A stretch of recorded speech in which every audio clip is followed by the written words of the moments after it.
tolong cek kesahihan sebelum sebarkan berita palsu. Saya sendiri pun menjadi mangsa kepada penyebaran berita palsu. Di berita palsu yang disebarkan tentang saya yang kononnya tidak mengalu-alukan kedatangan rakyat Singapura ke Malaysia. Dan ini boleh mengeruhkan hubungan antara negara kita dengan negara Malaysia. Sedangkan keadaan sebenarnya negara kita masih menutup pintu kepada semua warga asing untuk masuk ke negara kita, termasuk dari Singapura.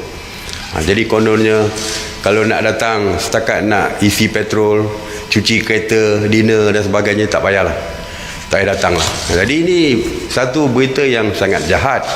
Dan lebih-lebih lagi, ucapan saya ni dialih suara. Saya tahu semua rakyat Malaysia mungkin kenal suara saya. Mungkin rakyat Singapura tidak melihat PC setiap hari seperti ini, mungkin tidak tahu. Dan tindakan jahat ini sebenarnya boleh mengeruhkan hubungan antara kita dengan Singapura yang merupakan negara jiran sahabat kepada Malaysia ini. Jadi perkara ini sebenarnya tidak perlu dilakukan sepatutnya. Dan saya telah pun membuat laporan polis dan juga kepada SKMM untuk tindakan kepada mereka yang terlibat di dalam menyebarkan berita palsu seperti ini. Assalamualaikum dan salam sejahtera. Saya Nurwari Sabina binti Muhammad Azmi, Pelajar Community Service Unit KLBMI, ingin menerangkan kesan penyebaran berita palsu di Malaysia. Internet di Malaysia telah mengubah landscape komunikasi negara. Perkembangan teknologi internet telah memudahkan urusan secara atas talian, sebagai contoh penggunaan e-dompet dan perbankan atas talian. Data daripada Suruhan Jari Komunikasi dan Multimedia Malaysia telah menyatakan penggunaan internet secara mendadak pada tahun 2016 sebanyak 2.5 juta dan terus meningkat pada tahun 2017 sebanyak 24.5 juta. Selain itu, pengguna berumur 18 tahun ke bawah telah menjadi pengguna tertinggi di Malaysia. Tujuan internet semakin membangun, tapi gagal dilihat memberi kesan positif di negara Malaysia. Ia seperti pisau bermata dua kerana memberi impak negatif kepada pengguna. Kegilaan melayari internet dalam golongan belia sangat membimbangkan. 76.1% dalam kalangan belia telah melayari internet selama 4 jam dalam sehari. Ketagihan internet menjadi punca penyebaran berita palsu di Malaysia. Ketagihan internet ini didefinisikan sebagai kecenderungan untuk melakukan perkara yang sama setiap hari bagi mendapatkan keseronokan yang berpanjangan. Individu yang mengalami ketagihan internet ini akan mengalami sindrom mudah terpengaruh dengan capaian maklumat, membuang masa serta lebih gemar bersosial di alam maya berbanding alam realiti. Individu yang mengalami ketagihan internet ini lebih gemar mendengar berita sensasi berbanding fakta. Kecenderungan penyebaran berita palsu ini disebabkan dua faktor.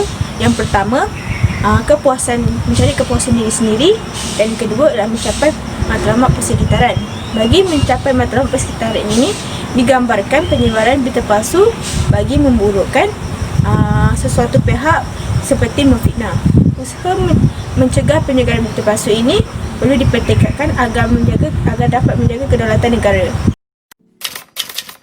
Kaedah pertama adalah dengan melaporkan kepada pihak pengendali laman sesawang dengan menggunakan perkhidmatan penyalahgunaan yang disediakan oleh laman sesawang. Laporan pada pihak pengguna diutamakan oleh pihak pentadbiran laman sesawang tersebut.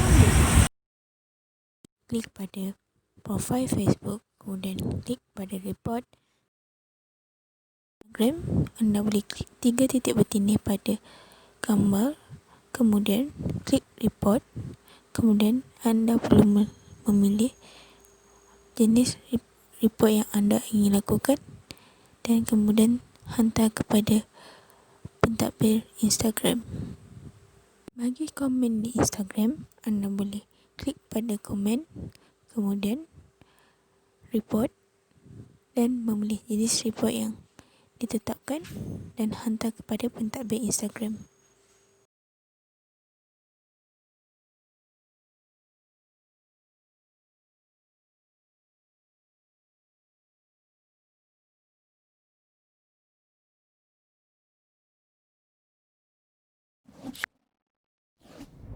Bagi media sosial Twitter, anda perlu klik pada tweet tersebut, kemudian klik pada report dan memilih jenis report yang anda ingin lakukan.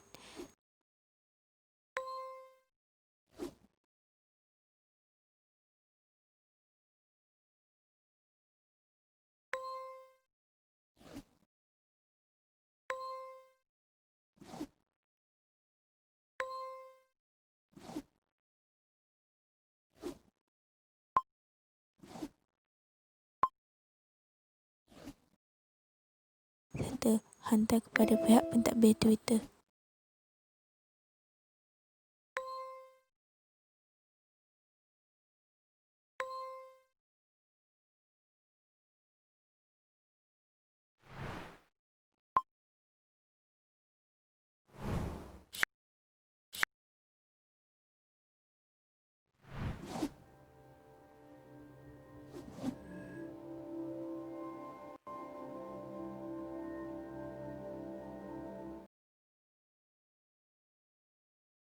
Kaedah kedua, anda boleh melaporkan laporan anda di website Suruhanjaya Komunikasi dan Multimedia Malaysia dan saluran-saluran yang ditetapkan oleh Suruhanjaya Komunikasi Malaysia.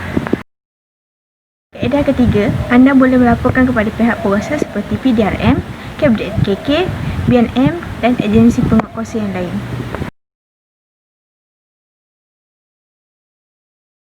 Kaedah keempat merupakan saluran alternatif, iaitu anda boleh melaporkan laporan anda ke pihak Forum Kandungan Komunikasi dan Multimedia Malaysia.